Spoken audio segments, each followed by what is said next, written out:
여러분, 인생은 엉망이 될 때 한꺼번에 무너집니다. 그 서류에 도장을 찍은 지 딱 석 달 뒤였습니다. 그날도 야근이었습니다. 회사에서 라면 하나 대충 먹고 늦게까지 보고서를 쓰고 집에 들어가니 밤 11시였어요. 현관문을 열자마자 집안 공기가 이상했어요. 불은 켜져 있었는데 아주 깔끔했습니다.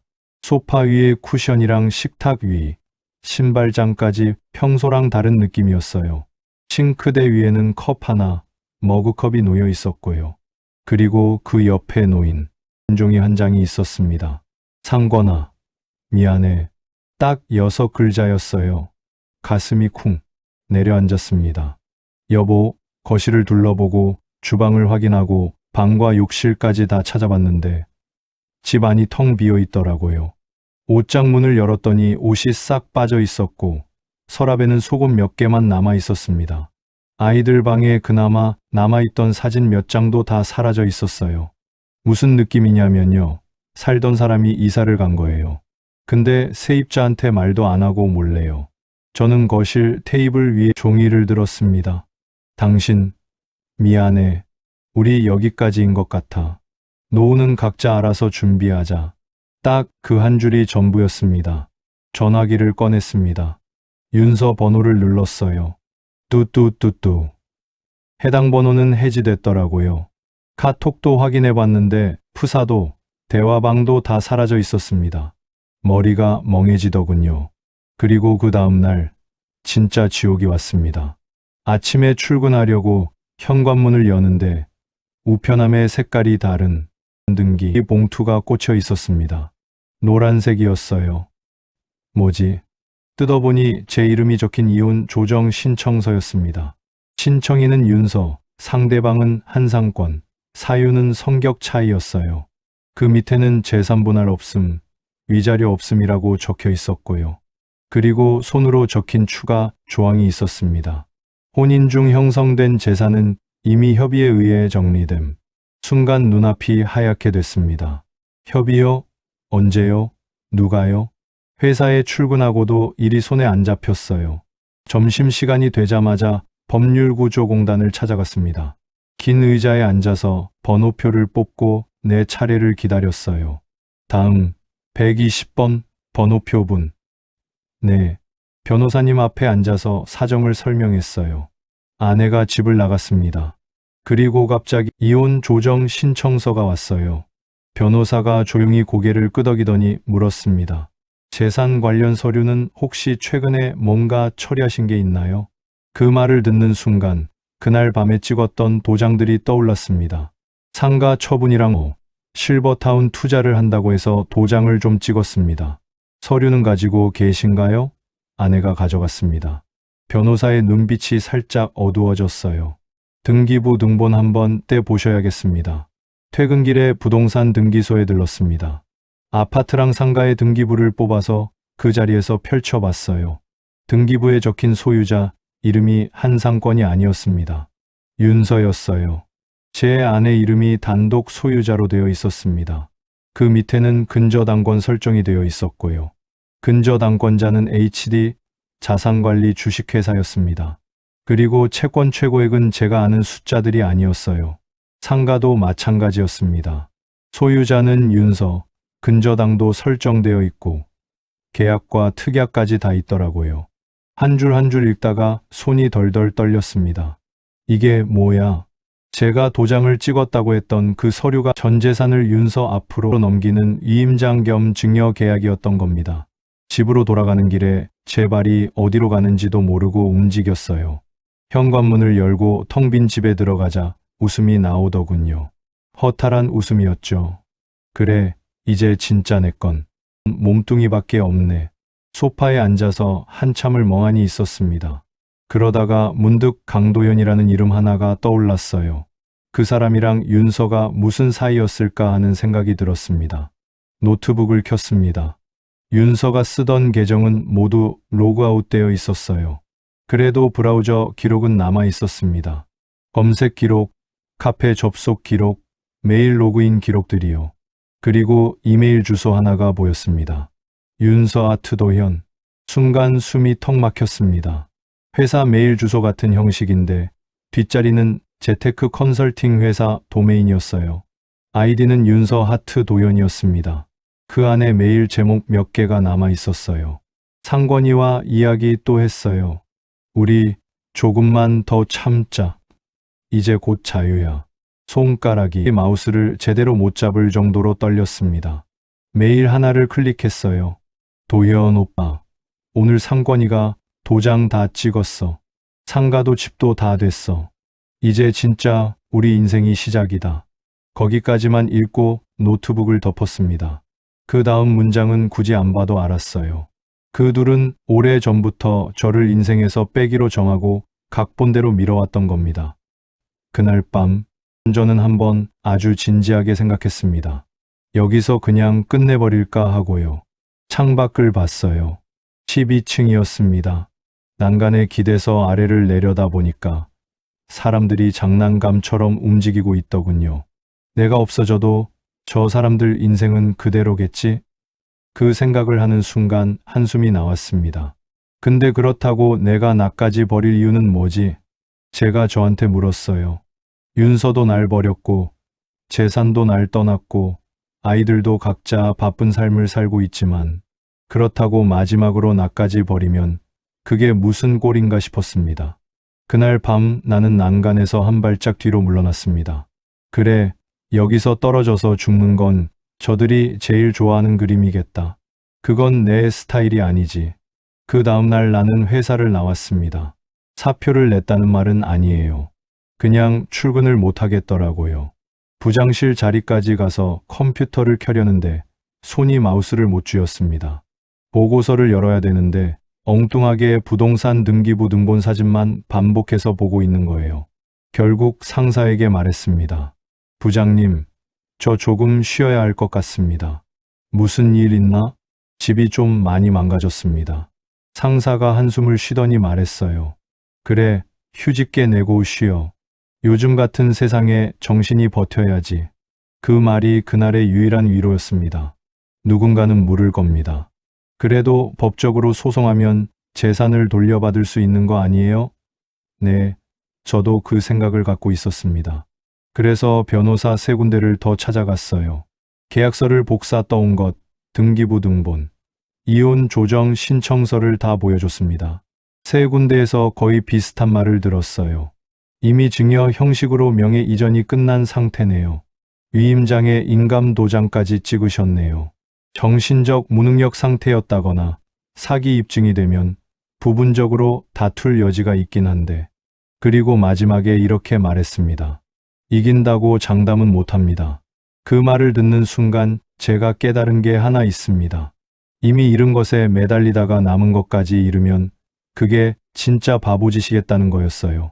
애매한 소송에 수년을 쓰고 변호사 비용에 몸과 마음을 갈아 넣다가 아무것도 못 건지면 그때는 정말로 아무것도 남지 않겠죠.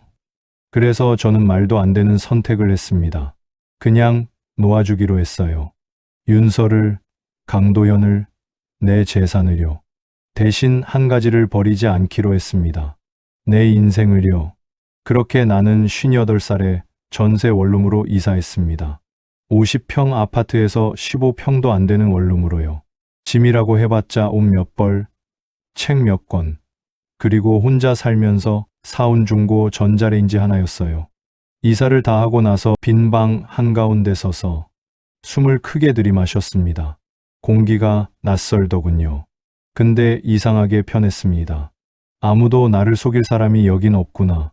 배신한 사람도, 계략을 짜는 사람도, 달콤한 말로 꼬시는 사람도 아무도 없는 공간이었습니다.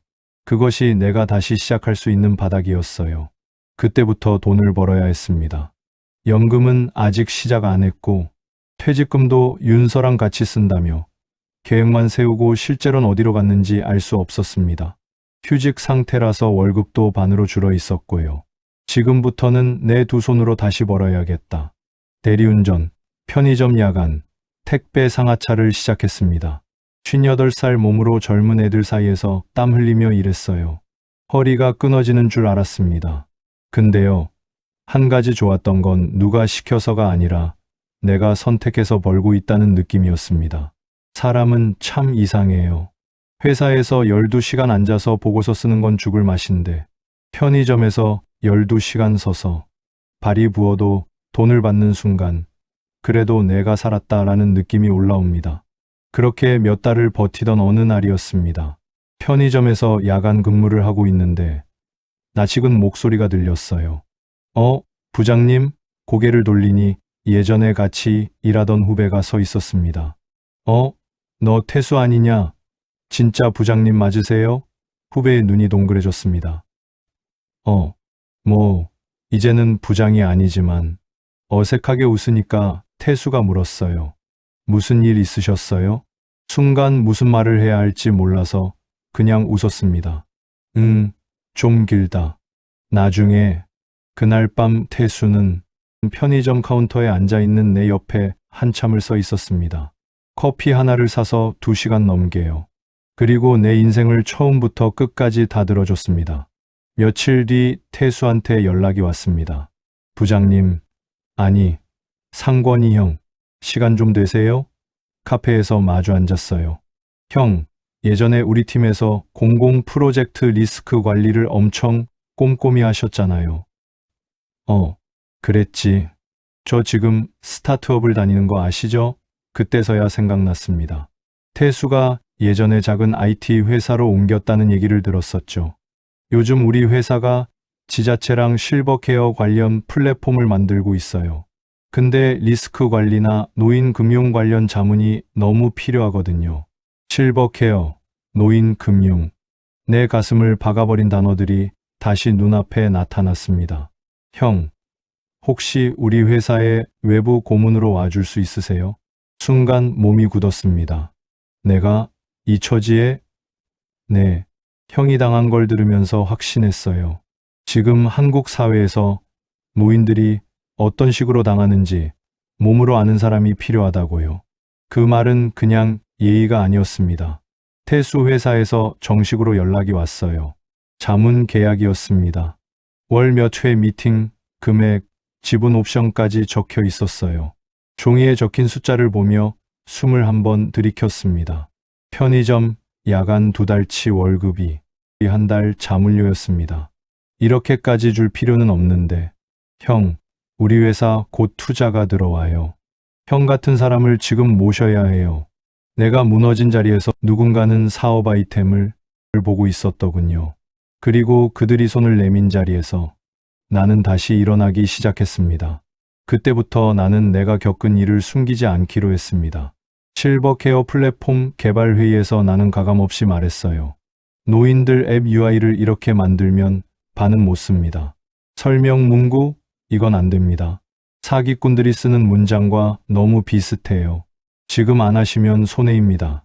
이런 문장을 우리 앱에서 쓰면 안 돼요. 노인들의 불안을 자극하는 건 똑같거든요. 젊은 개발자들이 내 말을 메모하는 걸 보면서 처음으로 내 실패가 누군가에겐 도움이 될 수 있다는 걸 깨달았습니다. 시간이 흘렀습니다. 원룸에서 시작한 삶이 편의점, 대리운전, 택배, 그러다가 스타트업 자문까지 하게 됐어요. 회사 이름은 여기서 말 안 하겠습니다. 어쨌든 그 회사가 2년 만에 꽤 큰 투자를 받았습니다. 그리고 내가 받은 지분 옵션도 숫자가 조금 달라졌어요. 어느 날 대표가 그러더군요. 상권 씨, 이제 조금 숨 좀 쉬셔도 될 것 같습니다. 계좌를 확인해 보니 내 인생에서 본 적 없는 숫자가 찍혀 있었습니다. 아파트 한 채 값이었어요. 물론 예전에 내가 살던 집보다는 작고 변두리였지만 그래도 내 집이라는 2글자를 다시 손에 넣을 수 있는 정도였습니다. 그날 밤 원룸에 돌아와서 나는 오래전에 버려두었던 한 문장을 한 번 더 떠올렸습니다. 준비된 노후가 진짜 효도입니다. 그래, 맞는 말이더라고요.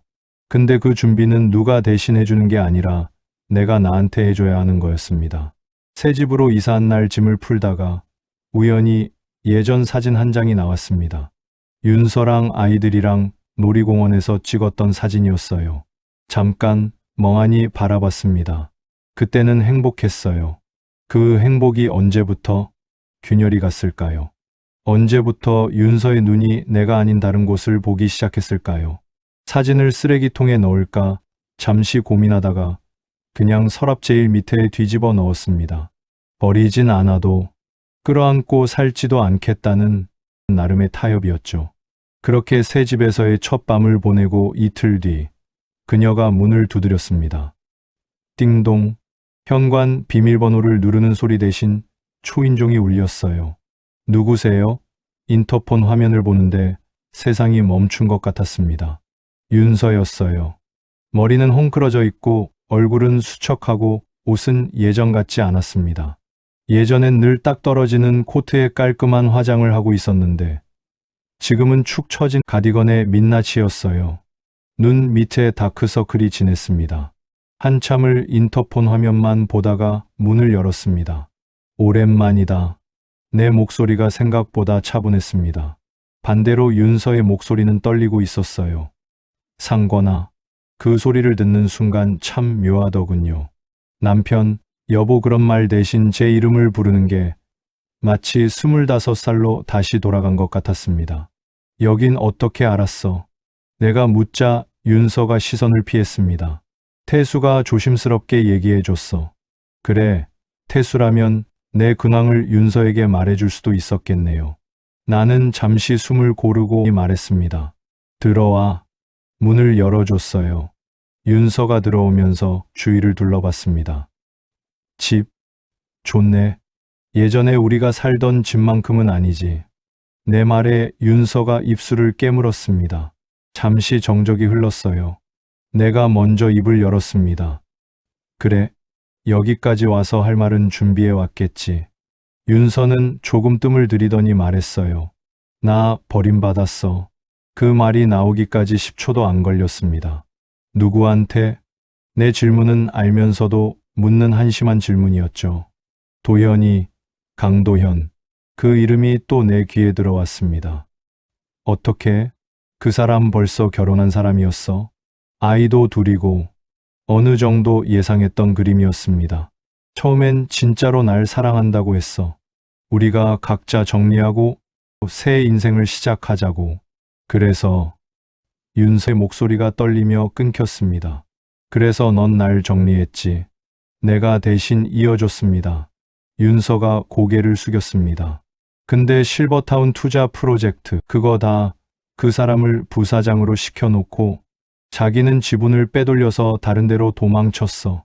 그래서 나는 보증인으로 이름을 올려놓고 빚쟁이들한테 쫓기고 있어. 윤서가 마른 웃음을 흘렸습니다. 참 웃기지? 솔직히 말하면 그 순간 통쾌했습니다. 그래, 당해보니 어때? 그 말이 혀끝까지 올라왔어요. 근데 바로 내뱉지는 않았습니다. 그렇게 쉽게 싸움으로 가버리면 이 사이다를 길게 못 즐길 것 같았거든요. 나는 천천히 물 한 컵을 따라서 윤서 앞에 놓았습니다. 고생 좀 했겠네. 윤서가 물을 한 모금 마시더니 말했어요. 상권아, 나 정말 미안해.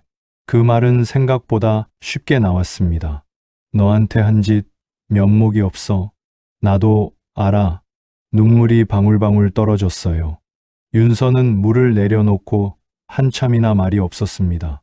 나는 묵묵히 기다렸습니다. 예전 같으면 먼저 무슨 말을 해줬겠죠. 힘들었겠다. 하지만 이제 그런 남편 역할을 할 이유는 없었습니다. 그러다 윤서가 입을 열었습니다. 상권아, 나 좀 도와줄 수 있어? 무슨 도움? 나 지금 갈 데가 없어. 빚쟁이들이 집에 찾아오고 회사는 나한테 책임 묻고 도연이는 연락도 끊겼어. 웃음이 나더군요. 하지만 나는 웃지 않았습니다.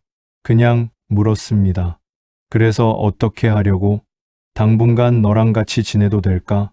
순간 이전에 내가 스쳤습니다. 아내가 울면 흔들리고 미안하다 하면 풀어주던 바보 같은 나. 하지만 지금의 나는 달랐습니다. 윤서야, 나 이제 너 남편 아니야. 알아. 그렇지만 내가 아니면 난 진짜 끝이야. 나는 고개를 저었습니다. 나는 이미 끝났던 사람이야. 근데 그 끝난 자리에서 다시 올라왔어. 너도 내 인생을 다시 시작해. 남의 인생에 매달리지 말고. 윤서의 얼굴이 무너졌습니다. 정말이야? 단 한 번도 나 용서할 마음 없어? 용서는 했지. 정말? 응. 근데 화해는 안 해. 용서와 화해는 다르거든. 윤서가 울면서 바닥에 주저앉았습니다. 예전 같으면 손을 내밀었겠죠. 하지만 이번엔 그러지 않았습니다. 잠시 후 그녀는 떨리는 목소리로 말했습니다. 여기서 하루만 재워줄 수 없어? 그건 해줄 수 있어. 어차피 인간적으로 알고 지낸 세월이 있으니까. 소파에서 하룻밤을 보낸 윤서는 다음날 아침 부엌에 서 있는 나를 멀리서 지켜보더니 말했습니다. 상권아, 고마워. 진짜 고마웠어. 그래, 몸조리 잘하고. 그리고 덧붙였습니다. 다시 올게. 나는 대답하지 않았습니다. 그날 윤서는 그렇게 집을 나갔습니다. 그게 우리의 마지막 동거였습니다. 윤서가 떠난 뒤 몇 주가 흘렀습니다. 나는 다시 일에 집중했고 투자 라운드를 마친 회사는 상장 준비를 시작했습니다. 그러던 어느 날 등기소에서 편지가 왔습니다. 윤서 명의로 넘어갔던 상가와 아파트에 대한 근저당권 말소 신청서였어요. 서류 작성인은 윤서였습니다. 그녀가 남긴 짧은 메모가 붙어 있었습니다. 상권아, 내가 가진 게 너무 없어서 미안했어. 그래서 지금이라도 이건 돌려줄 수 있을 것 같아. 내가 망가뜨린 건 돈이 아니라 너였으니까. 부디 너의 새 인생에서 나 같은 사람 다시는 만나지 않길. 나는 서류를 보면서도 감정이 아주 고요했습니다. 기쁨도 원망도 아니었어요. 그저 지나간 시간을 바라보는 느낌이었습니다. 변호사에게 전화했습니다. 이거 받아도 되나요? 변호사는 잠시 침묵하더니 말했습니다. 받으셔도 됩니다. 하지만 왜 돌려주려고 했는지 그 의도를 명확히 확인하는 게 좋습니다. 나는 생각했습니다. 왜일까? 그리고 깨달았습니다. 그녀는 진짜로 무너진 거였고 돌려주는 건 벌이 아니라 마지막 양심이었겠구나. 며칠 뒤 카페에서 윤서를 다시 만났습니다.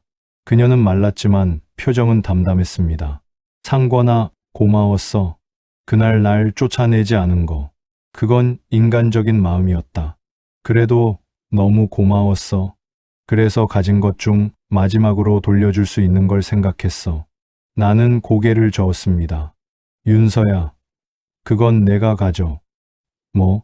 난 이미 내 집 있고, 내 인생 다시 시작했고, 내 스스로 다시 일어설 힘도 있다.